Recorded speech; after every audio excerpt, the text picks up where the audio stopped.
ก็กล่าวสวัสดีทุกๆคนนะครับผมพบกับช่องแมสซันครับวันนี้แอดก็จะมารวบรวมมังงะที่จะเป็นของอนิเมะในภาคคัดตัวแทนรอบชิงชนะเลิศที่เจอกับที่สเปนนะครับผมก็จะเป็นการแข่งขันที่ว่าตัวละครแต่ละตัวละครในทีมญี่ปุ่นก็จะมาแข่งขันกันเองต่อไปนะครับซึ่งแอดก็ได้รวบรวมทำคลิปมานานละแต่ทีนี้ก็เอามารวมกันนะครับผมซึ่งอนิเมะนะครับจะฉายในเดือนตุลาคมของปีนี้นะครับผมก็รอไม่นานนะครับแต่แอดก็จะรวบรวมในส่วนของมังงะที่เคยทำมาก่อนเนี่ยจะได้รู้ว่าเหตุการณ์แต่ละเหตุการณ์ที่เกิดขึ้นมีอะไรบ้างแล้วก็การแข่งขันของฟูจิปะทะเรียวมะจะจบลงอย่างไงแล้วก็ผลแพ้ชนะเป็นไงนะครับก็ลองรับชมกันได้เลยนะครับมังงะล่าสุดตอนที่368ถึง370ปินออฟเทนนิสภาคเวิลด์ครับการแข่งขันศึกจันดับภายในจะเป็นยังไงต่อไปเดี๋ยวเรามารับชมกันเลยความเดิมจากตอนนี้แล้วการแข่งขันศึกจันดับภายในของแต่ละสนามเริ่มเข้าสู่รอบชิงชนะเลิศกันเกือบหมดแล้วเหลือเพียงแค่ศึกชิงคู่มือสองเท่านั้นที่ยังค้างคากันอยู่เริ่มจากศึกชิงคู่มือหนึ่งรอบชิงเป็นการเจอกันระหว่างเบียร์ดูอินคู่กับโอนิลงในนามสวมหน้ากากเจอกับโอชิซึกิมิสึคู่กับโมริโจซาบุโร่แล้วก็มาที่ศึกชิงเดียวมือ3เป็นการเจอกันระหว่างอาโตเบะเคโงะปะทะกับอีเอะคานาตะแล้วต่อมาที่ศึกชิงเดียวมือ2ซึ่งแอดว่าเดือดที่สุดละเอจิเซนเรียวมะเจอกับฟูจิชูซุเกะและสุดท้ายศึกชิงเดียวมือ1โทคุงาวะคาสึยะเจอกับดุกวาตานาเบะจากนั้นภาพได้ตัดมาที่การแข่งขันศึกชิงตำแหน่งคู่มือ2เป็นการเจอกันระหว่างโทยามะคินทาโร่คู่กับริวจิเจอกับยูกิมุระคู่กับยานางิยูกิมุระได้บอกว่าเจ้าหนูคิดจะตีโยกซ้ายโยกขวาอย่างนั้นเหรอฉันอ่านทางออกหมดแล้วล่ะนะคินทาโร่ก็บอกว่ายังไม่จบแค่นี้หรอกพี่ชายแล้วคินทาโร่ก็ได้บรรจงหวดลูกไปยังแรงโจมตีใส่ยูกิมุระก็สามารถตีโต้กลับไปได้แล้วพูดว่ารุนแรงเหมือนกันนะเนี่ยเจ้าหนูนี่สามารถควบคุมสภาวะไร้ทิฏฐิได้อย่างชำนาญแล้วสินะแล้วลูกก็ได้พุ่งไปหาริวจิแต่คินทาโร่ก็ดันเข้ามาขวางทิศทางของลูกบรรจงหวดลูกตีโต้กลับไปริวจิถึงกับตะโกนออกมาว่าเฮ้คินทาโร่นายทำอะไรของนายน่ะแย่ละสิหมอนั่นมัวแต่สนใจยูกิมุระอย่างเดียวเลยแบบนี้ก็ไม่ใช่เล่นคู่แล้วนะสิแล้วลูกก็พุ่งไปที่ยานางิเธอก็พูดว่าเป็นไปตามข้อมูลเลยสินะว่ารุ่นพี่โอมากาลิคงควบคุมโทยามะคินทาโร่ไม่อยู่แน่จากนั้นยูกิมุระก็ได้เคลื่อนที่มารับลูกอย่างรวดเร็วแล้วได้พูดว่าการเคลื่อนไหวยังไม่ดีพอนะเจ้าหนูจากนั้นยูกิมุระก็ได้ตีลูกไปยังระหว่างคินทาโร่กับริวจิคินทาโร่ก็วิ่งไปรับลูกอีกแล้วโดยใช้แบ็คแฮนด์ตีโต้กลับไปลูกนั้นได้ลอยกาอากาศอย่างช้าๆเข้าทางยานางิได้สปริงตัวโดดขึ้นหัวดสแมนโต้กลับไปกลายเป็นเกมยานางิยูกิมุระ3 เท่ายานางิเลยพูดขึ้นว่าการประสานงานจากนักเรียนม.ต้นโรงเรียนเดียวกันเซจิสามารถสวิตช์แร็กเก็ตกลับไปกลับมาได้อย่างรวดเร็วส่วนทางเรานั้นจะคอยป้องกันและสนับสนุนแมตช์นี้จะต้องเป็นของเราอย่างแน่นอนริวจิเดินเข้ามาบอกกับคินทาโร่ว่าเฮ้คินทาโร่นายช่วยหัดเล่นให้เป็นแบบเล่นคู่หน่อยสิคินทาโร่เลยตอบกลับไปว่าขอโทษทีนะพี่ชายฉันนึกว่าตอนนี้กำลังเล่นเดียวอยู่นะแล้วก็ตัดมาที่การแข่งขันอีกครั้งคินทาโร่ที่กำลังอยู่ในสภาวะไร้ทิฏฐิสีหน้ายิ้มแย้มและสนุกกับการเล่นเทนนิสเป็นอย่างมากคินทาโร่ได้พูดว่าตอนนี้เราเล่นกีฬาเทนนิสมาครึ่งปีแล้วสินะเราจะต้องพยายามมากกว่านี้เป็น2 เท่าลูกทั้งหมดที่มาจากฝั่งพี่ชายอย่างนี้และยูกิมุระผมจะรับมันทั้งหมดด้วยตัวคนเดียวเองเราจะอาศัยสัญชาตญาณทั้งหมดของสัตว์ป่ารับไปซะอันติเมทซูเปอร์เกตดิลิเชียนกงล้อพายุหมุนทลายภูผาแล้วคินทาโร่ก็ได้หวดลูกไปอย่างแรงยูกิมุระและยานางิเห็นแบบนั้นเลยเคลื่อนที่วิ่งแยกออกจากกันยานางิเลยบอกว่ารูปแบบฟอร์เมชันนี้เราจะแบ่งหน้าที่รับมือเป็น2 ด้านอย่างละเท่ากันและก็แน่นอน ลูกที่ตีมานั้นจะต้องเป็นลูกหยอดสินนะแล้วก็เป็นตามอย่างนี้บอกคินทาโร่ได้หยอดลูกเบาๆไว้ที่หน้าเน็ตยูกิมุระก็เข้ามารับลูกตีโต้กลับไปอย่างง่ายดายยูกิมุระเลยบอกคินทาโร่ว่าอ้าวเกิดอะไรขึ้นน่ะคินทาโร่คุงนายจะเล่นแบบนี้ไปอีกนานแค่ไหนกันล่ะคินทาโร่ถึงกับอุทานมาว่าหยีแย่แล้วสิสระดะเห็นแบบนั้นเธอก็พูดออกมาว่าเป็นอะไรที่น่าตกใจเป็นอย่างมากนี่สินะความร่วมมือของริไคถ้าเป็นแบบนี้คินทาโร่รอดยากแน่ริวจิเลยบอกว่าคินทาโร่เดี๋ยวมาเปลี่ยนกับฉันเดี๋ยวฉันจัดการต่อเองริวจิเลยใช้แร็กเก็ตทั้งสองอันตีโต้กลับไปอย่างนี้เลยคิดอยู่ในใจว่านี่โตริวสองดาบอย่างนั้นเหรอสามารถป้องกันได้เป็นอย่างดีแล้วก็โต้กลับด้วยโจมตีที่รวดเร็วแถมรุ่นพี่นั้นยังสามารถอ่านทางลูกได้ดีแบบนี้พวกเราแย่แน่การปฏิการแข่งขันริวจิเพียงคนเดียวสามารถกดดันยูกิวระและรินจิได้ทั้งสองคนไม่สามารถอ่านทางลูกที่ตีมาจากริวจิได้เลยจากการใช้แร็กเก็ตทั้งสองข้างริวจิเลยบอกว่านี่แค่เริ่มต้นเท่านั้นงั้นก็รับไปซะเพลงดาบคู่เขี้ยวเสือทะเลทรายแล้วริวจิก็หวดลูกราวกับใช้เพลงดาบเล่นเอายูกิวระและเรนจิอึ้งไปเลยเรนจิถึงกับพูดว่านี่สินะฝีมือของหนึ่งใน10สุดยอดของม.ปลายอันดับที่6โอมาการิริวจินะจากนั้นภาพได้ตามมาที่เราโค้ชทีมญี่ปุ่นโค้ชคุโรเบะได้บอกว่าตอนนี้การแข่งขันเป็นยังไงบ้างล่ะรู้สึกว่าตอนนี้การแข่งขันนั้นเกือบทุกบล็อกเริ่มเข้าสู่ช่วงสุดท้ายแล้วสินะตอนนี้เหลือแค่บล็อก D2 เดี่ยวมือ2สินะตัดมาที่การแข่งขันคินทาโร่ได้หวดลูกโจมตีอย่างไม่ยั้งสดะเห็นแบบนั้นถึงก็พูดว่าต้องขอบคุณความอาวุโสของรุ่นพี่โอมาการิริวจิมากเลยนะแถมยังไปปลุกความสามารถที่ซ่อนอยู่ของคินทาโร่ให้ตื่นขึ้นอีกนะการแข่งขันก็ผ่านไปยูกิมุระและยานางิเริ่มมีอาการเหนื่อยล้ามากขึ้นยานางิเลยวิเคราะห์ว่าจนถึงตอนนี้สไตล์การเล่นโดยรวมของพวกเขาดีขึ้นมากเป็น2เท่าโดยเฉพาะรุ่นพี่โอมาการิเขาได้อาศัยประสบการณ์คอยช่วยเหลือน่าเสียดายเหมือนกันนะเกมนี้พวกเราจะต้องเป็นฝ่ายพ่ายแพ้สินะแล้วยูกิมุระก็ได้ขึ้นหน้าเน็ตตามหลังยานางิมาคินทาโร่เห็นแบบนั้นถึงกับตกใจอะไรกันทำไมพวกเขา2คนถึงได้ยืนเป็นเส้นตรงล่ะเนี่ยคินทาโร่เลยวิ่งมารับลูกอย่างร้อนรนคินทาโร่เลยคิดอยู่ในใจว่าถ้าเราตีไปข้างหน้าตรงๆพี่ชายอย่างนี้คงสามารถตีโต้กลับไปได้แต่ถ้าเราตีไปทางด้านข้างก็จะโดนพี่ชายยูกิระใช้มิลาดมิลเลอร์ตีโต้กลับไปได้อย่างสบายๆแน่แล้วเราจะทำยังไงดีล่ะเนี่ยคินทาโร่เลยตัดสินใจหลับตาตีลูกโต้กลับไปอย่างนี้เห็นแบบนั้นเลยพูดว่าโอกาสที่ลูกจะถูกตีมาข้างหน้า 100% แล้วอย่างนี้ก็ได้ตีลูกสวนกลับไปอย่างรวดเร็วลูกได้พุ่งผ่านหน้าคินทาโร่ไปริวจิก็ได้วิ่งมารับลูกตีสวนกลับไปกลายเป็นเกมผู้ชนะคินทาโร่ริวจิเอาชนะไปได้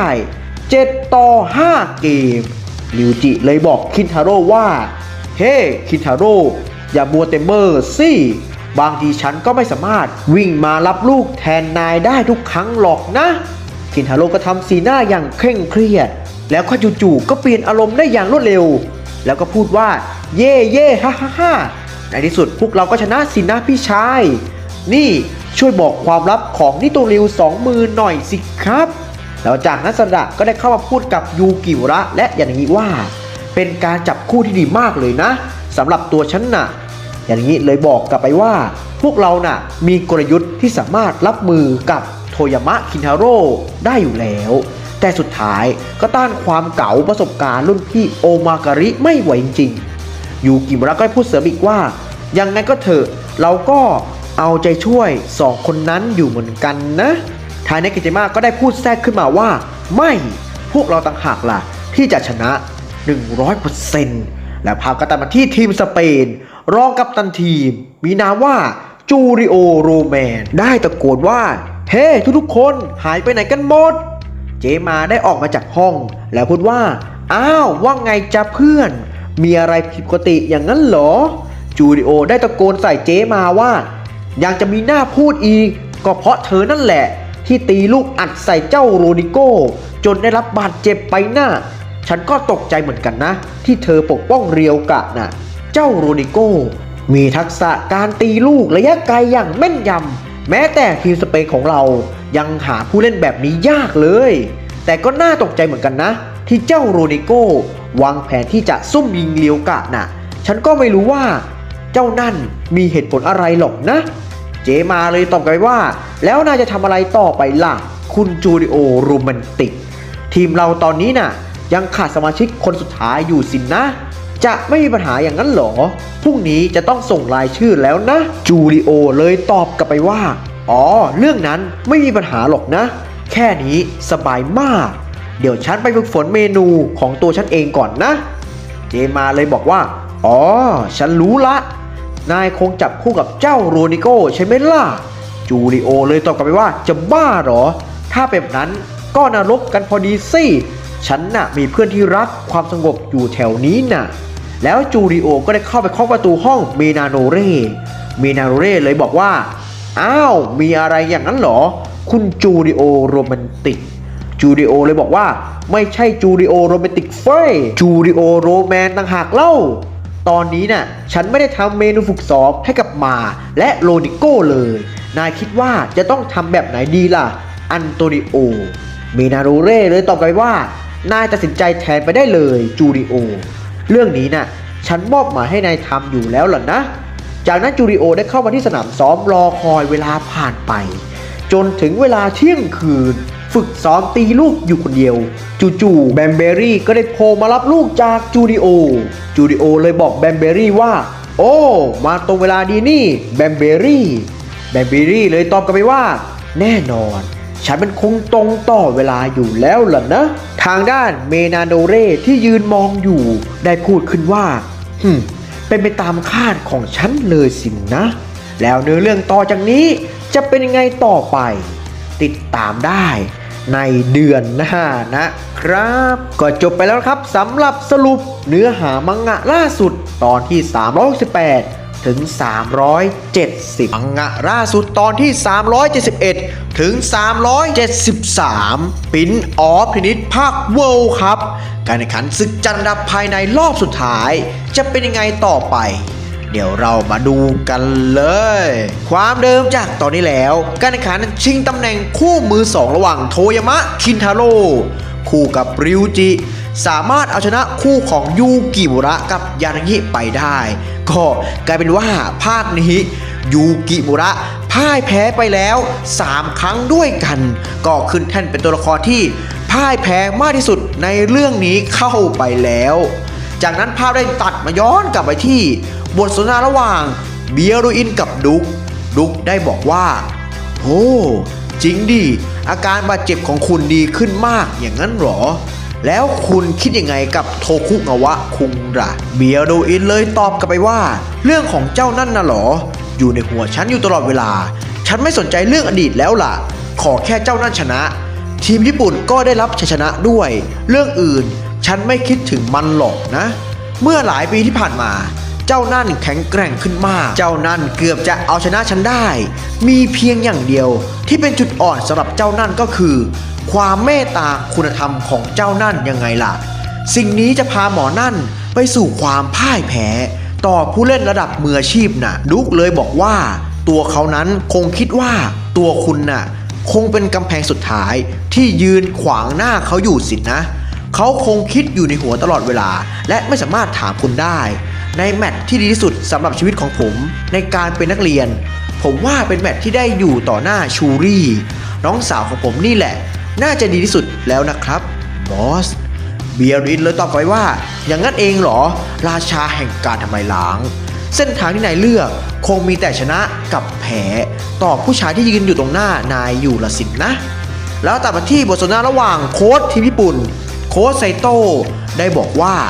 ตอนนี้ผลของคู่มือ2ได้ออกมาแล้วนะครับเป็นคู่ของโอมาการิและคินทาโร่สามารถเอาชนะไปได้ตอนนี้แต่ละบล็อก เข้าสู่รอบสุดท้ายแล้วส่วนการแข่งขันอีก4สนามที่เหลือยังคงต้องรอผลการแข่งขันอีกนานเลยล่ะครับโค้ชคุโรเบะเลยตอบกลับไปว่า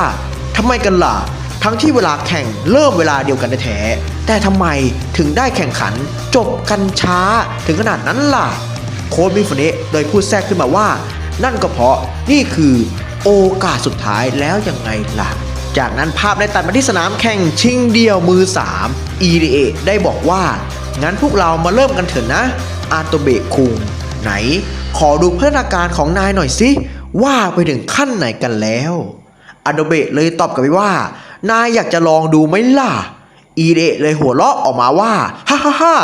ถ้าเกิดนายแพ้ฉันขึ้นมาแล้วก็ฉันเดาเลยว่านายจะต้องคุกเข่าต่อหน้าฉันอย่างแน่นอนงั้นนายเป็นฝ่ายเสิร์ฟก่อนละกันนะอาโตเบะเลยพูดว่าใครจะแพ้ให้กับคนอย่างนายกันเล่าถึงเวลาแล้วที่นายจะต้องแสดงความสามารถที่ซ่อนอยู่ภายในออกมาให้เห็นฉันจะทำให้นายเผยท่าแท้ของนายออกมาให้หมดเองตัดมาที่อีกสนามหนึ่งโมริได้บอกกับซึกิว่าคุณซึกิครับหน้ากากปีศาจ2 คนนั่นหรือว่าจะเป็นคุณซึกิครับเบียรินเลยพูดกับซึกิว่าสำหรับนายก็เหมือนกับเครื่องจักรที่ดำรงอยู่ภายใต้ทีมญี่ปุ่นนายจะต้องแสดงความสามารถออกมาให้หมดซึ่งจะต้องเป็น2 เท่านายถึงจะสามารถเอาชนะพวกฉันได้นะแล้วภาพก็ตัดไปที่อีกสนามหนึ่งเป็นศึกชิงคู่มือ2ทานิกาจิมะได้บอกกับริวจิว่าครั้งนี้น่ะเล่นแบบจริงจังไปเลยนะเหมือนกับ2 ปีก่อนที่ฉันเข้ามาที่ค่ายทีญี่ปุ่นน่ะริวจิเลยตอบกลับไปว่าได้สิขอโทษด้วยนะที่ตอนฉันได้ส่งนายไปที่หน้าผาขุบเขานั่นน่ะก็จากที่ริวจิพูดมาแบบนี้ก็แสดงว่าทานิกาจิมะเคยพ่ายแพ้กับริวจิเมื่อครั้งก่อนนั่นเองนะครับชิราชิเลยบอกกับคินทาโร่ว่าไงคินจังครั้งนี้ฉันขอชนะไปก่อนละกันนะยังไงซะรุ่นพี่โอมาการิคนนี้คงพึ่งพาได้อยู่แล้วล่ะนะคินทาโร่เลยตอบสวนกลับไปว่าต้องเป็นฉันต่างหากล่ะชิราอิชิเดี๋ยวครั้งนี้ฉันจะเอาคืนเป็น2 เท่าเลยแล้วพาก็ตัดมาที่อีกสนามหนึ่งชิงตำแหน่งเดี่ยวมือ2เรียวมะที่กำลังเสิร์ฟลูกได้บอกกับฟูจิว่ารุ่นพี่ฟูจิครับครั้งนี้ผมขอเอาชนะรุ่นพี่ละกันนะฟูจิเลยตอบกลับไปว่าเอจิเซนยังเร็วเกินไปนะที่นายจะเอาชนะฉันได้น่ะคิริฮาระเลยพูดถึงฟูจิว่าคุณฟูจิน่ะถ้าฝั่งตรงข้ามแข็งแกร่งขึ้นมาตัวคุณฟูจินั้นก็จะแข็งแกร่งขึ้นตามไปด้วยเป็นผู้ชายที่น่ากลัวจริงๆจากนั้นเรียวมะได้โยนลูกแล้วก็เซิร์ฟลูกออกไปฟูจิได้วิ่งขึ้นมารับลูกแล้วก็ตีโต้กลับไปลูกนั้นได้ลอยกาอากาศอย่างช้าๆเรียวมะได้สปริงตัวโดดขึ้นหวดท่าสแมชโจมตีใส่ฟูจิอินุอิเห็นแบบนั้นเลยพูดว่าไม่ได้นะเอจิเซนเดี๋ยวก็โดนท่าทุ่มหมีสีน้ำตาลตีโต้กลับไปหรอกแต่มีอยู่ครั้งหนึ่งที่เอจิเซนสามารถทำลายทริปเปิลเคาน์เตอร์ท่าทุ่มหมีสีน้ำตาลไปได้เรื่องนี้เอจิเซนคงรู้ดีอยู่แล้วล่ะนะแต่กลับไม่เป็นเช่นนั้นฟูจิได้ใช้ท่าโจมตีแห่งสายลมพายุดอกฟูบุกิสีครามตีโต้สแมชของเรียวมะลูกได้พุ่งลงคอร์ดไปกลายเป็น0-15เซนโงคุเห็นแบบนั้นถึงกับพูดออกมาว่าหรือว่าฟูจิจะเลิกเล่นเทนนิสสไตล์ทริปเปิลเคาน์เตอร์แล้วอย่างนั้นเหรอเนี่ยโออิชิเลยตอบกลับไปว่าไม่หรอกฉันคิดว่าฟูจิคงไม่เลิกใช้ทริปเปิลเคาน์เตอร์แน่ฉันเชื่อว่าอย่างนั้นนะยังไงซะแมตช์นี้เราจะได้เห็นทริปเปิลเคาน์เตอร์ผสมกับเทนนิสรูปแบบใหม่ของฟูจิอย่างแน่นอนจากนั้นเรียวมะก็ได้โยนลูกแล้วก็เสิร์ฟลูกออกไปรุ่นพี่ฟูจิครับคราวนี้จะไม่เป็นแบบครั้งก่อนแน่ฟูจิได้เข้ามาตีลูกโต้กลับไปอย่างรวดเร็วพร้อมกับกำลังก้าวเท้าวิ่งขึ้นหน้าเน็ตเรียวมะเห็นแบบนั้นเลยคิดอยู่ในใจว่าถ้าทางแบบนั้นคงจะจู่โจมแบบรวดเร็วแน่ถ้าอย่างนั้นแล้วก็แล้วเรียวมะก็ได้รวบรวมออร่าแสงไว้ที่ฝ่ามือแล้วก็หวดลูกไปอย่างแรงฟูจิเห็นแบบนั้นเลยพูดว่าฮะนั่นถ้าเดสทักชั่นอย่างนั้นเหรอแต่ลูกนั้นกลับอัดไปที่ตะข่ายไม่ข้ามเน็ตกลายเป็น0-30เรียวมะถึงกับพูดว่าทำไมถึงไม่ข้ามเน็ตไปล่ะ ฟูจิเลยบอกเรียวมะว่าแต่ละคะแนนน่ะจะจบเพียงแค่5ลูกเท่านั้นทวารบาลเฮทันไคยังไงล่ะต่อจากนั้นเรียวมะก็ได้ใช้เดสทักชั่นอีกครั้งแต่ก็ไร้ผลลูกนั้นไม่ข้ามเน็ตกลายเป็น0-40เซนโงคุถึงก็พูดว่าโหเดสทักชั่นอย่างนั้นเหรอเนี่ยรุนแรงเหมือนกันนะโออิชิก็พูดออกมาเช่นกันว่าถึงท่านี้จะรุนแรงมากแต่ถ้าไม่ข้ามเน็ตมันก็ไร้ความหมายอยู่ดีนั่นแหละกลับมาที่การแข่งขันเรียวมะได้คิดอยู่ในใจว่าท่านี้เราเคยเห็นมันคงเป็นท่าเดียวกันที่เคยใช้กับคุณชิราชิสินนะเป็นเทคนิคที่ใช้แรงหมุนจากแร็กเก็ตเพิ่มแรงหมุนของลูกทำให้ลูกนั้นตีออกไปแล้วก็ไม่สามารถข้ามเน็ตได้สินนะแต่อย่างนั้นเราจะต้องเพิ่มแรงหมุนให้เป็น2เท่าแบบนี้สินนะแล้วเรียวมะก็ได้ใช้แร็กเก็ตเพิ่มแรงหมุนตีโต้กลับไปด้วยท่าไดบีลูกนั้นได้เด้งข้ามคอร์ดไปทางฝั่งฟูจิเลยพูดว่าสมกับเป็นเอดิเซนเลยนะ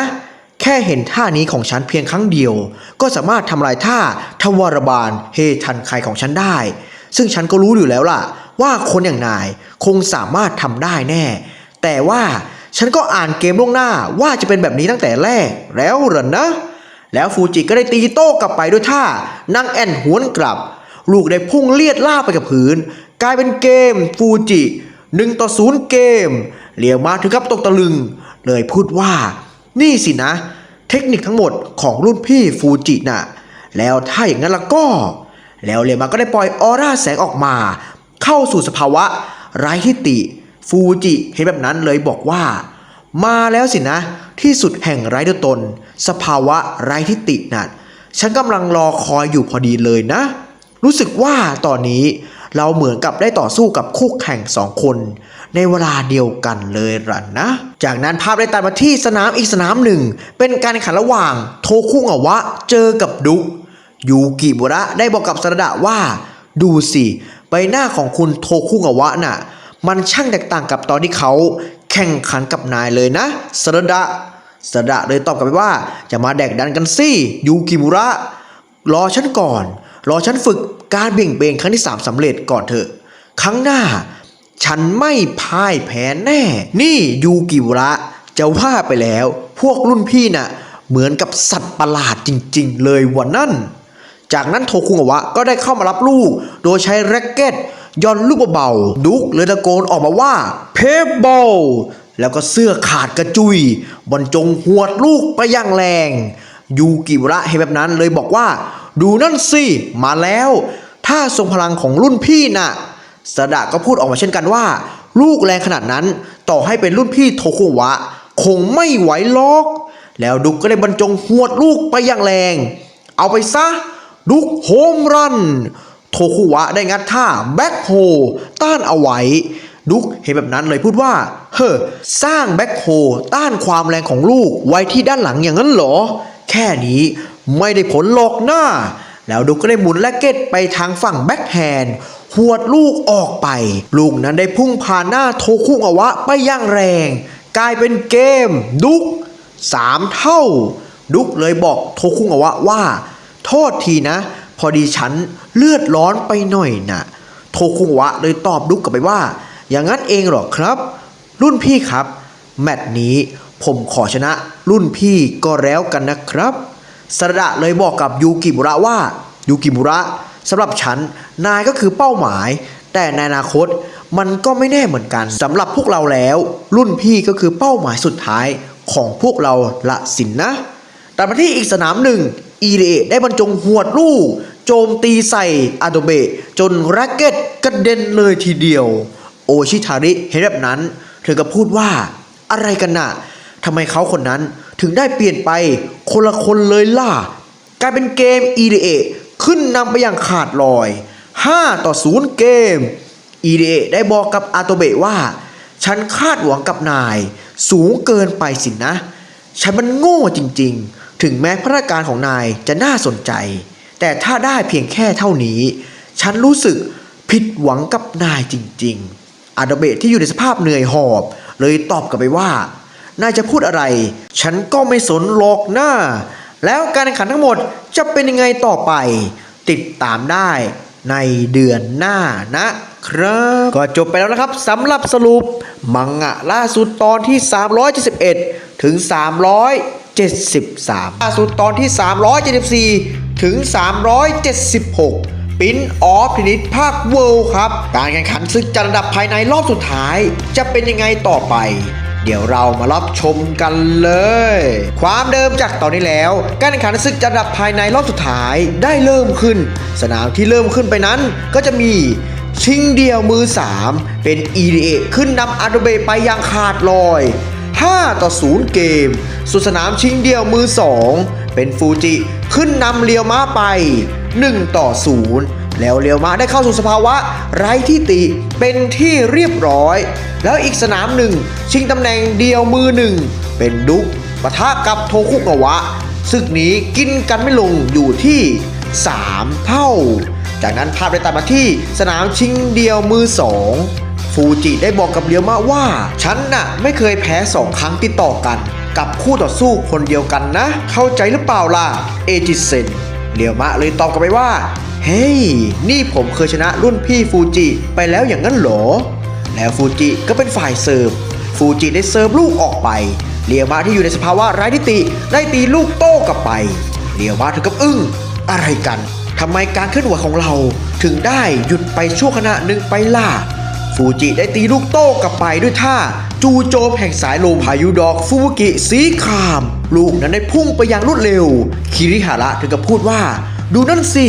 คุณฟูจิตีโต้ลูกไปอย่างรวดเร็วตามองแทบไม่ทันเลยล่ะอินุอิได้พูดว่าการเคลื่อนไหวอย่างรวดเร็วจนสายตาปกติจับไม่ทันโดยทั่วไปแล้วการเคลื่อนไหวของลูกที่ตีมาคู่แข่งจะเป็นฝ่ายกำหนดแต่สภาวะนี้ของฟูจิสมองของเขาสามารถจำลองสถานการณ์หลายรูปแบบและวิเคราะห์ได้ล่วงหน้าว่าลูกจะไปตกที่จุดไหนรู้สึกว่าตอนนี้ฟูจิได้งัดความสามารถเทนนิสที่มีอยู่ออกมาได้อย่างโดดเด่นผ่านสายลมเบาๆของเขาที่นำไปสู่ความก้าวไปข้างหน้ายังไงล่ะจากนั้นทั้งสองฝ่ายได้แข่งขันกันอย่างเมามัน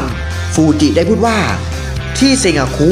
ความรู้สึกที่ฉันเห็นพวกนายฝึกฝนอย่างหนักเพื่อที่จะเอาชนะคู่แข่งในขณะที่ฉันจะไม่ค่อยงัดทักษะของตนเองออกมาเพื่อทำให้การแข่งขันของเราแต่ละครั้งมีความตื่นเต้นและให้เกียรติคู่แข่งเสมอถ้าเทียบกับนายแล้วเทสกะฉันก็ยังไม่แน่ใจเลยว่าเทนนิสของฉันคืออะไรมันช่างแตกต่างซะเหลือเกินขอบคุณสวรรค์ที่ยังประทานช่วงเวลานี้ให้เพราะอย่างนั้นเทนนิสของฉันก็คือการเอาชนะคู่ต่อสู้ที่ยืนอยู่ตรงหน้าฉันยังไงล่ะแล้วฟูจิได้บุกกระหน่ำโจมตีใส่เรียวมะในสภาวะไร้ทิฏฐิอย่างรวดเร็วจนตามลูกแทบไม่ทันกลายเป็นเกมฟูจิขึ้นนำ5-3เกมตัดมาที่อีกสนามหนึ่งพวกจิโนเซะเคนยะงินและคนอื่นๆจากโรงเรียนชิเทโนจิได้รีบวิ่งมาดูการแข่งขันเร็วๆเข้าสิการแข่งครั้งนี้เป็นการเจอกันเองระหว่างชิราชิกับคินจังเลยนะเร็วเข้าสิจิโนเซะได้บอกว่าโอ้ดูนั่นสิชิราชิได้ใช้เทนนิสภาคคัมภีร์แห่งดวงดาวหรือไบเบิลสตาร์งัดทักษะสปีดความเร็วของเคนยะออกมาด้วยล่ะต่อไปคงใช้ทักษะอื่นๆมาอีกแน่เป็นการเพิ่มทักษะที่มีอยู่เป็น2เท่าตัวชิราชิคงรู้จุดอ่อนของคินจังแน่คินทาโร่ถึงกับพูดออกมาว่าโธ่เว้ยชิราชิรู้จุดอ่อนของเราด้วยโคอารุได้พูดว่าโอ้ยดูนั่นสิรุ่นพี่มปลาย2คนนั้นน่ะไม่ว่าจะเป็นรุ่นพี่ชูหรือรุ่นพี่ริวจิเท่สุดๆไปเลยล่ะถ้าให้ฉันเลือกนะฉันว่ารุ่นพี่มปลายที่เป็นพาร์ทเนอร์กับคินจังน่ะเท่กว่านิดนึงนะยูจิเลยพูดสวนโคอารุว่าเฮ้ยโคอารุนี่นายคิดจะนอกใจฉันอย่างนั้นเหรอดีก็ฆ่าซะลงตัดมาที่การแข่งขันทาเนกิจิมะได้บอกกับริวจิว่าริวจินายน่ะอึดใช้ได้เลยนี่ยังไงก็ตามการแข่งขันรอบชิงชนะเลิศฉันขอรักกันนะริวจิเลยตอบไปว่าเฮ้ยพูดอย่างนี้กับฉันได้ไงกันชูอิจิแล้วริวจิได้วิเคราะห์สถานการณ์ว่าตอนนี้เป็นอย่างที่เราคาดเอาไว้คินทาโร่คงโดนชิราชิเล่นงานตรงจุดอ่อนนั้นแน่จุดอ่อนของเจ้าคินทาโร่ฉันก็พอรู้อยู่ซึ่งเจ้าชิราชิที่มาจากโรงเรียนเดียวกันคงรู้มากกว่าเราแน่คงกระหน่ำบุกไปที่จุดอ่อนตรงนั้นไม่น่าเชื่อเลยนะว่าฉันกับนายจะต้องเป็นศัตรูกันสู้กับนัมเบอร์2ของทีมเนี่ยเหนื่อยเหมือนกันนะ ไม่มีลูกไหนที่นายจะตีโต้กลับไปได้อย่างนั้นละสินะแต่มาที่อีกสนามหนึ่งสึกิได้ใช้มักเสิร์ฟโจมดีไซเบียรินกับโอนิเป็น30-40อย่างนี้เห็นแบบนั้นเลยพูดว่ามาแล้วสินะเป็นอย่างที่เคยเห็นไว้เลยรุ่นพี่โอจิเทนนิสเครื่องจักรนะเบียรินเลยบอกว่าลูกพุ่งมาเร็วมากแต่ว่าหากมองเห็นวงสวิงหลายๆครั้งก็จะสามารถอ่านจุดตกของลูกได้เพราะอย่างนั้นถ้าฉันดูวงสวิงนั้นออก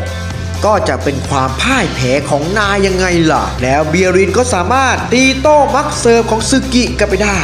โมริได้โผล่ไปที่หน้าเน็ตแล้วก็บรรจงหวดลูกด้วยท่าจากไหนกลายเป็น3-2เกมโมริได้บอกว่านี่อย่าลืมผมสิตราบเท่าที่มีแสงจันทร์อยู่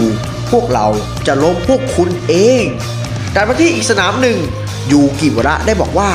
นี่สินะคือศึกแย่งชิงเดี่ยวมือหนึ่งที่แท้จริงจุดที่อยู่บนสูงสุดยอดไปเลยซึ่งการแข่งขันนั้นลุกได้บรรจงหวดลูกโจมตีใส่โทคุกาวะไปอย่างแรงโทคุกาวะก็พยายามต้านทานลูกอย่างสุดชีวิตโทคุกาวะได้พูดว่านี่สินะราชาแห่งการทำลายล้างดุกวาตานาเบะอดีตตัวแทนทีมฝรั่งเศสความใหญ่โตทางกล้ามเนื้อของเขามันคือที่สุดจริงๆแต่ฉันจะต้องก้าวผ่านกำแพงนี้ออกไปให้ได้จากนั้นโทคุกาวะได้งัดร่างอวตารออกมาโจมตีใส่ดุกซาดะเห็นแบบนั้นเลยพูดว่าดูนั่นสินั่นมันร่างอวตารอสุราของคุณโทคุกาวะอย่างนั้นเหรอเนี่ยเฮ้ยดูฝั่งนู้นสิรุ่นพี่ดุกได้งัดร่างอวตารออกมาด้วยล่ะแล้วร่างอวตารของดุกได้ใช้ฝ่ามืออัดโจมตีไปที่ร่างอวตารของโทคุกาวะชูรี่น้องสาวของดุกเห็นแบบนั้นเธอก็พูดว่าพี่ชายนั่นมันอะไรกันน่ะแล้วก็ภาพตัดมาที่โทคุกาวะได้นอนแน่นิ่งไปซาดะเธอก็ตกใจได้พูดว่าหรือว่ารุ่นพี่โทคุกาวะจะแพ้อย่างนั้นหรอไม่น่าเชื่อเลยว่าเราจะได้เห็นร่างอวตารอสุราของรุ่นพี่ดุกหน้าโทคุกาวะได้ลุกขึ้นมาแล้วพูดว่านี่มันแข็งแกร่งจริงๆทำไมคนอย่างคุณถึงได้อยู่กับเขาคนนั้นด้วยล่ะนี่สินะจิตใจส่วนลึกของเขาคนนั้นนี่คือพลังที่เขาซ่อนอยู่อย่างนั้นละสินะแล้วโทคุกาวะได้โยนลูกแล้วก็เซิร์ฟลูกออกไปร่างอวตารของดุกได้บุกจู่โจมใส่โทคุกาวะกลายเป็น0-15จากนั้นดุกได้ทำแต้มขึ้นนำโทคุกาวะไปอีก0-30ยูกิวระเห็นนั้นเธอก็พูดว่าไม่น่าเชื่อร่างอวตารอสุราของรุ่นพี่โทคุกาวะถูกทำลายอย่างสมบูรณ์แบบนี่สินะคือร่างอวตารอสุราที่ถูกปลดปล่อยอย่างสมบูรณ์แบบของเทพแห่งการทำลายล้างน่ะแล้วดุกก็ได้ไล่ทำแต้มมาเป็น0-40เกมดุก5-4เกมสระถึงกับพูดว่านี่มันสุดยอดเกินไปแล้วได้แต้มแต่ละแต้มจากรุ่นพี่โทคุกาวะมาอย่างง่ายดายสมกับฉายานามว่าเทพเจ้าแห่งการทำลายล้างเลยล่ะโทคุกาวะได้บอกกับดุกว่าสมกับเป็นบุรุษที่ได้รับฉายานามว่า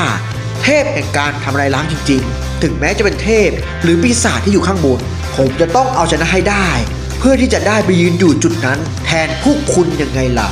จากนั้นดุกเป็นฝ่ายเสิร์ฟดุกได้พูดถึงโทคุกาวะว่าช่างเป็นชายที่น่าหลงใหลจริงๆเลยนะถึงแม้จะโดนทำลายอาชูราไปหลายครั้งหมอนั่นก็ไม่มีการยอมแพ้อะไรเลยถ้าอย่างนั้นเดี๋ยวฉันจะทำลายมันเอง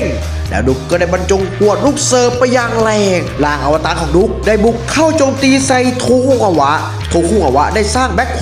ชุดล้างร่างอวตารของดุกไว้โทคุกาวะถึงกับพูดว่าอะไรกันแบ็คโฮของเราใช้ไม่ได้ผลและถูกทำลายไปแล้วแต่ลูกนั้นได้พลาดเป้ากับพุ่งไปหาชูรี่อย่างแรงดุกถึงกับอุทานมาว่าชูรี่แย่แล้ว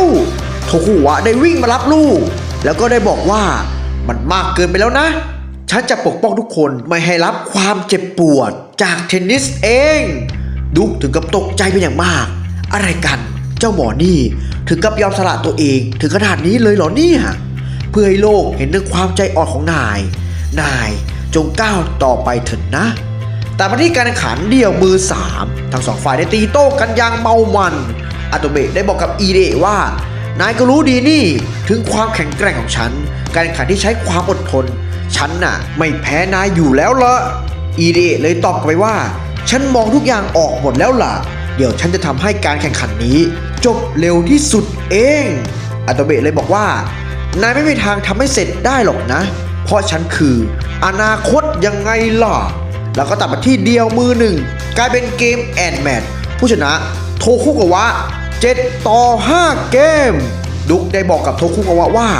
ขอบใจนายมากเลยนะที่นายช่วยชูรี่น้องสาวของฉันไว้น่ะโทคุกาวะเลยตอบกันว่าแค่นี้ไม่เป็นไรหรอกครับว่าแต่รุ่นพี่เถอะครับไปแต่งตัวให้เสร็จก่อนดีกว่านะครับดุกเลยตอบไปว่าเฮ้ยนั่นมันคือสไตล์ของฉันนี่หว่าแต่โทคุกาวะฉันขออวยพรนายให้เจอโลกแห่งความเป็นจริงนั่นหรือโลกแห่งความชอบธรรมเร็วๆรักกันนะก็เรียบร้อยแล้วนะครับสำหรับชิงตำแหน่งเดียวมือหนึ่งนะครับผมก็รู้ผลแล้วนะครับผมส่วนอีกคู่ที่เหลืออื่นนะครับผมก็ต้องรออีกทีในเดือนหน้าเลยนะครับก็จบไปแล้วครับสำหรับสรุปมังงะล่าสุดตอนที่374ถึง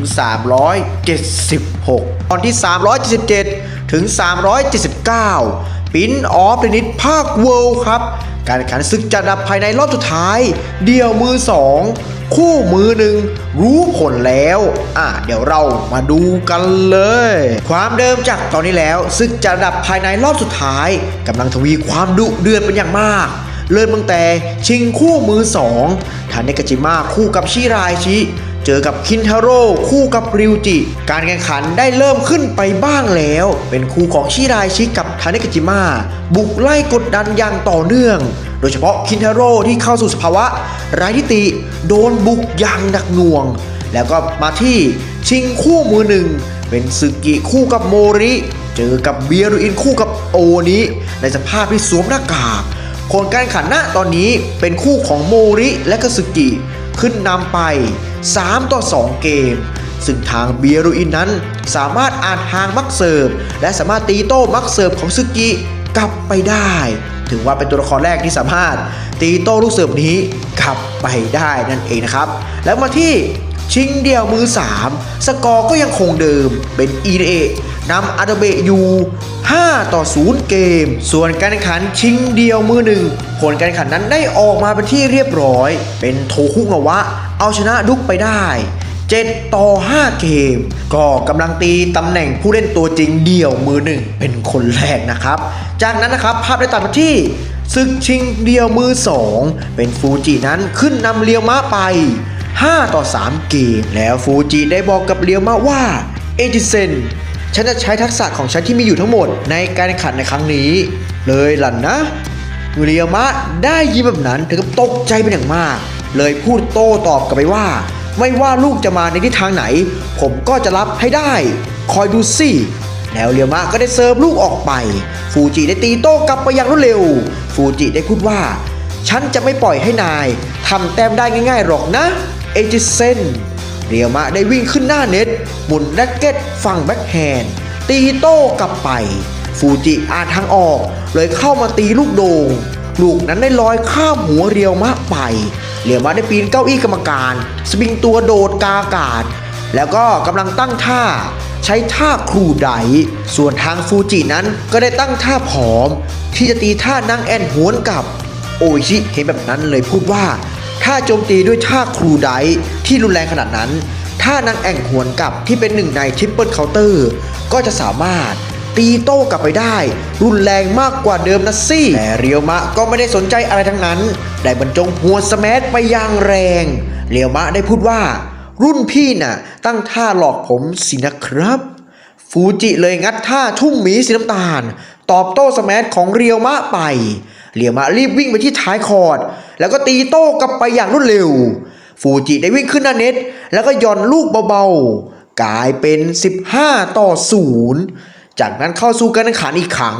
เรียวมะโดนฟูจิจู่โจมอย่างรวดเร็วเรียวมะถึงกับพูดว่าตามที่คาดไว้เลยรุ่นพี่ฟูจิเริ่มสปีดตัวเร็วขึ้นอีกแล้วล่ะอินุอิได้พูดว่าตอนนี้ดูเหมือนว่าเอดิเซนกำลังถูกไล่ล่าอยู่เลยล่ะแล้วฟูจิได้งัดท่าปาวานเผือกโจมตีใส่เรียวมะได้ทุ่มสุดตัว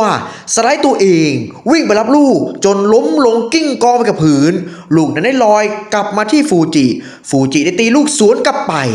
กลายเป็น30-0 แล้วเรียวมะก็ได้โยนลูกแล้วก็เสิร์ฟลูกออกไปฟูจิได้ลับตาลงแล้วก็ตีท่าแจ็คไนท์โต้กลับคิริฮาระเห็นแบบนั้นเธอก็พูดว่าเฮ้ยไม่จริงนะคุณฟูจิหลับตาอย่างนั้นเหรอเหมือนแมตช์ที่เจอกับรุ่นพี่นีโอเลยนี่นาปุนตะก็พูดเสริมไปอีกว่าดูนั่นสิลูกที่ฟูจิตีมาน่ะมันโค้งย้อยไปที่หน้าเน็ตแล้วล่ะเรียวมะได้เข้ามารับลูกไว้ทันแล้วก็ได้อันเดอร์ข้ามเน็ตไปเบาๆลูกนั้นกลายเป็นคอร์ดบอลเด้งข้ามไปอย่างช้าๆแต่ลูกนั้นกลับโดนฟูจิตีสวนกลับไปอย่างรวดเร็วลูกที่ถูกตีนั้นได้พุ่งลอยโด่งไปเซนโงคุถึงก็พูดว่าลูกได้พุ่งไปอย่างสูงเลยล่ะนะถ้าเป็นอย่างนั้นเรียวมะคงปีนไปรับลูกนั้นไม่ได้แน่ๆอีริก็ได้พูดไปอีกว่านั่นก็คือหนึ่งในทริปเปิลเคาน์เตอร์ที่6พุแห่งดวงดาวละสินนะแล้วลูกที่กำลังพุ่งอย่างสูงกำลังลอยตกลงมาเรียวมะตั้งท่าพร้อมที่จะบรรจงหวดสแมชไปลูกนั้นได้พุ่งกลับมาที่คอนฝั่งฟูจิแต่กลับเป็นเอาเกมฟูจิ40-0แมตช์พอยต์ท่ามกลางฝนที่กำลังตกมาโปรยปลายโออิชิเห็นแบบนั้นถึงกับพูดว่าเหตุการณ์ตอนนี้เหมือนกับเหตุการณ์ในตอนนั้นเลยท่ามกลางฝนที่กำลังตกหนักสองคนนี้ก็กำลังแข่งขันกันอยู่เลยล่ะแล้วเรียวมะก็เป็นฝ่ายเสิร์ฟคิริฮาระเลยพูดว่าดูนั่นสิเอดิเซนได้เปลี่ยนการจับเลกเก็ตมาที่ข้างขวาแทนแสดงว่าใช้ข้างซ้ายไม่ได้ผลละสินนะเรียวมะได้ตั้งท่าโยนลูกแล้วก็เสิร์ฟลูกออกไปฟูจิได้พูดถึงเรียวมะว่าคิดถึงจังเลยนะลูกเสิร์ฟนั่นน่ะมันคงจะเป็นลูกเสิร์ฟสุดท้ายที่อยู่ตรงหน้าของฉันราซินนะเอดิเซนตั้งแต่นายเข้าร่วมชมรมเทนนิสเซงคุมานายทำให้ฉันประหลาดใจหลายต่อหลายครั้งนายน่ะเปรียบเสมือนดาวดวงใหม่ที่ทำให้พวกเรารุ่นพี่ต้องตระหนักถึงแล้วนายก็เริ่มเป็นส่วนหนึ่งของทีมและเป็นคนสำคัญที่ทีมของเราขาดไปไม่ได้เป็นนัมเบอร์วันของทีมนายได้ซึมซับเทคนิคต่างๆของฉันและเทสกะนายแข็งแกร่งขึ้นมากเลยนะรวมทั้งในตอนที่ฉันเห็นนายเข้าสู่สภาวะไร้ติเป็นครั้งแรกมันทำให้ฉันจากหมดหวังที่จะก้าวต่อมีแรงฮึดที่ทำให้ตัวเราต้องกลับมาพัฒนาตนเองต่อไปแล้วฟูจิได้ใช้โฟเคาน์เตอร์ท่าลูกตบแรงเมาโต้กับเรียวมะไปเรียวมะเธอก็พูดว่าลูกที่เราใส่แรงหมุนเข้าไปนั้นกลับถูกลดแรงหมุนไปหมดเลยแย่แล้วเรียวมะก็พยายามวิ่งไปรับลูกให้ได้ท่ามกลางฝนตกที่กำลังโปรยปลายอย่างหนักคิเทะเห็นแบบนั้นเลยพูดว่าจากที่จิเรนคุงและฮิโรกะบะคุงเล่ามาถึงแม้ลูกนั้นจะหมุนแรงขนาดไหนก็ตามก็สามารถหยุดหมุนได้ในพริบตาถือว่าเป็นท่าที่น่ากลัวมากเลยละแล้วเรียวมะได้สไลด์ตัวเองโดยใช้พื้นในสนามที่เปียกน้ำไปรับลูกได้ทันแล้วก็ตีโต้กลับไปลูกได้ลงคอร์ดกลายเป็น40-15เรียวมะถึงกับตะโกนออกมาด้วยความสะใจคิริฮาระถึงกับพูดว่าไม่น่าเชื่อตีโต้กลับไปได้อย่างนั้นหรอเซนโงคุก็พูดออกมาเช่นกันว่าว้าวเอจิเซนคุงสุดยอดไปเลยอินุอิเลยอธิบายว่าเอจิเซนคงใช้แอ่งน้ำฝนในสนามเลื่อนตัวเองไปรับลูกได้ทันน่ะโดยทั่วไปแล้วคงไปรับลูกไม่ทันหรอกนะฟูจิได้บอกกับเรียมะว่าเทนนิสเคาน์เตอร์เป็นทุกสิ่งทุกอย่างสำหรับตัวฉันเลยละเอจิเซนเรียวมะเลยตอบกลับไปว่าแค่นี้ยังอ่อนหัดอยู่นะครับรุ่นพี่ฟูจิโออิชิเห็นแบบนั้นเลยพูดว่าทักษะถ้าไม่ตายของเอดิเซนถูกทำลายไปทั้งหมดในขณะเดียวกันเคาน์เตอร์ของฟูจิได้ถูกใช้ไปหมดแล้วสถานการณ์ณตอนนี้ภาพรวมยังคงสูสีกันอยู่สุดท้ายแล้วผู้ชนะมีแค่หนึ่งเดียวเท่านั้นที่จะได้ลงเล่นตำแหน่งซิงเกิลทูตัดมาที่อีกสนามหนึ่งกลายเป็นเกมโมริสึกิ5-3เกมอย่างนี้เด็กก็พูดว่าไม่น่าเชื่อพวกเขาสามารถไล่ต้อนทีมของบอสได้ถึงขนาดนี้เลยเหรอเนี่ยทางด้านโมริได้พูดว่าโอ้นี่สินะอีกสภาวะหนึ่งของการเล่นคู่การสั่นพ้องลาซินนั้นเนี่ยสึกิเลยบอกเบียรินกับโอนิไปว่านี่คือสิ่งที่ฉันเลือกยังไงล่ะโมริเลยเดินมาบอกกับสึกิว่ารุ่นพี่สึกิมิสึครับ ผมฝากด้วยนะครับ อีกแค่4ลูกเท่านั้นเองครับ แล้วโมริก็ได้ให้ลูกบอลกับซึกิเป็นคนเสิร์ฟโทโนะเห็นแบบนั้นเลยพูดว่าน่าสนใจดีนะมักเสิร์ฟของโอชิน่ะจะได้ผลหรือไม่หรือจะตกเป็นเหยื่อของฝ่ายนู้นกันนะเบียรินเลยบอกว่าเฮ้อฉันไม่เสียเหลี่ยมพวกแกหรอกหน้าอย่างนี้ถึงกับตะโกนออกมาว่าหรือว่าสองคนนั้นจะใช้ร่างอวตารอสุราออกมาแล้วระวังด้วยนะครับรุ่นพี่ซึกิแล้วโอนิก็ได้แสดงร่างอวตารออกมาแต่ลูกเสิร์ฟของซึกินั้นได้พุ่งผ่านหน้าโอนิไปอย่างรวดเร็วซึกิได้บอกกับโอนิว่านี่ไม่ใช่มักเสิร์ฟแต่นี่คือวาร์ปเสิร์ฟต่างหากล่ะกลายเป็นเกมแอนแมทโมริซึกิเอาชนะไปได้6-3เกมเบียรินเลยบอกกับโอนิว่าลูกเสิร์ฟของโอชิมีความเร็วมากกว่าไป2เท่ารวมทั้งคุณสมบัติในการเล่นคู่พวกเราก็แค่เป็นส่วนหนึ่งที่ช่วยดึงความสามารถและศักยภาพของพวกนั้นออกมารันนะโอนิเลยตอบเบียรินกลับไปว่านี่คือการกล้าได้กล้าเสียของพวกเราทางเลือกนี้น่าจะเป็นทางเลือกที่ถูกต้องแล้วล่ะนะโมริเลยบอกเบียรินกับโอนิว่าพวกคุณพ่ายแพ้แล้วนะมัสแมนผมเสียใจด้วยนะพวกคุณจงถอดหน้ากากซะ